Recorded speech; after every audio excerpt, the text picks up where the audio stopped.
Over 1 million people are due to attend the tall ships at Hartlepool Marina over 4 days. The Council have pledged that this will be a low-carbon event and will be environmentally friendly. Hartlepool Borough Council are aiming to get more business into the town by demonstrating longer-term benefits.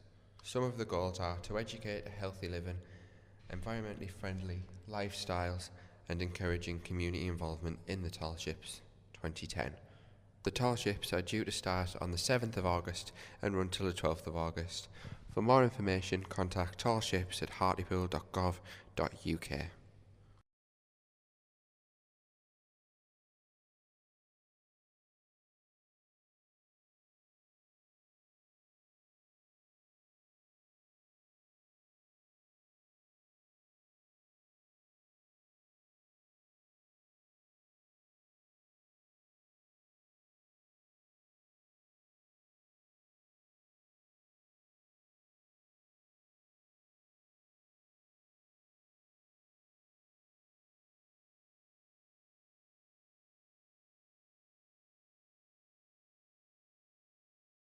The tall ships are due to start on the 7th of August and run till the 12th of August.